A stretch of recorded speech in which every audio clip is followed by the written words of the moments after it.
Alô Tsuta. Alô. Misy polisy dimampolo amby zato aloha mitady an'lato. Tena koze miara-miaina amin'ny laty ilay tena mandaginina ka. Lafony lafo tsy mety dia n'olona andiso. Ka noho ny amin'ny lany ilay dia ataon'ny polisy fiangonana mihitsy ny tranoko e. Aza mitapitapy. Ka sérieux zany e. Vao misy zavatra kely dia efa ela foana ny faute. Lafony lafo tsy mety dia n'olona ny faute. Raha comprimé laha efa namidiko. Fa izy laha io e. Tsy nilangany misy anà. Za teo lesy ny kaksa dia tsy hitako ny voalina teo e. Fa laha io zany mbola atao trano. Efa lasa iza. Teny miadana. Amin'ny hery badoda Castreve. E laha zao dia zao tonga dia makaby 721 dia mody ety aingana fa misy resaka mila atao amin'ny laha. Resaka parsi. Dia tsy haiko lesy lana nisy nitorina naninona fa tongava ty fotsiny e. Vitan'ny sasany mamorona dossier. Ohatrany hoe nisy requin noir avy Mozambique zany no nitafiditra tao amin'ny ranona nosy dia tazany zalatery amin'ny KFC. Fô maly mitsy ano mikaly tao. Dia laha zany nitsatrako. Fa izy daholo lisan'ny requin tao e. Konda Mike. Elkaim ne vataka ijizo ava alkaled. Mba ataovy moramora lesy fa soa ny polisy ato e. Bitsika manginana taongo. Dia tsy azoko mihitsy ne inona ataon'ny requin an-tanety aty e. Nga leo ranomasina. Impossible. Dia tsy haiko hoe maninona ty fotsiny zany e. Mikaka. Siramola tsy hitako. Dia tadiavo anaty ranoboka any e. Aneno lanony voay. Ka zay ne voay e.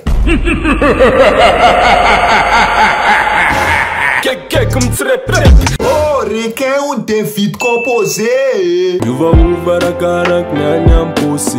Oh, voay on dendendey mitondra Lamborghini, ndendey 4L. Arakarak ny tsara ny fiara ny tsara ny sipa ao anatiny. Dia oviana zany laha tonga e. Zafady zay tsy miverina amin'ny tanina lavony. Dia inona zany lazaiko polisy reto le. Lazalazaina fa tsisy. Ny requin zany manao ny ataony dia ny voay ny voenjikendrika. Zazany leo requin fa miravaka voay amin'le mbala Lacoste. Ka zay tsy anao sorona ho an'ny lahy zany e. Ko raha tsy zay ny mpanao maziko. Tsy isy hoe magie. Amboaro an'le resaka e. Tena safidiany Samsung A04 eo amin'ny telma. Ny avantagenazy zany izy mety alohanao tsikelikely pare amin'ny vola. Raha 1 volana 10,000 ariary isan'andro. Raha 6 volana 303 ariary isan'andro. Ary raha 12 volana 503 isan'andro. Raha telefônina indray aloha dia efa ela foana Samsung e. Samsung moa zany Samsung foana e. Caméra tsara, batterie, stockage sy ny sisa. Fa raha toa ka zany laha mila fanazavana fanampy dia manatona fotsiny Telma Shop dia eo manontany information rehetra e. Dia zay zany nanaovantsika anazy arovako ela zafy dia analany io. Ok? Dia esa zany ny direction laty e. Dia laha ilefa io zany anaran'ny Latsota io dia tsy voan'ny lahy mihitsy. Atsaya efa tsota zao ambola tsota ary mbolo tsota. Dia raha miantso an'lahy zareo. Le menamena vetrano tsindriko vao misonina. Zay aloha zany fa miantso ny polisy e. Bonne chance. Ahoana. Fa ahoana e. Le filisa reto zany tsy mety raha tsy misambisambotra olona mihitsy. Ela be zany fa io lesy tonga dia sambory e. Io.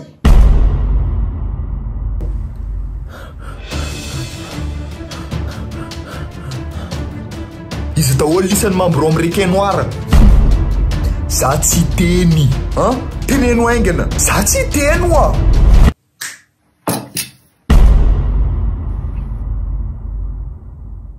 Bon, voalohany zany Berto. Magnaraka Karim, Maxwell, Trevosé, Alphonse, Bertino. Dia reo anaran'ny voay koa tonga dia omeo. Bref, finy akoa mazana marina ty vidéo ty izay sponsorisé ny Telma. Araka ny voalazako teo fa ny Samsung A04 eo dia afaka alohanao tsikelikely pare amin'ny vola. 10,000 isan'andro raha ao anatin'ny 9 volana, 303 isan'andro raha ao anatin'ny 6 volana, ary 503 ariary raha ao anatin'ny 12 volana. Raha toa ka zany ianao mila fanazavana fanampiny dia manatona aingana ny Telma Shop akaikinao indrindra. Nataoko ambony io ny information rehetra mahakasika an'ilay telefôny. Ary raha toa ka anao zany mbola tsy abonné amin'ny ty page ty dia aza dininy s'abonné amin'ny page.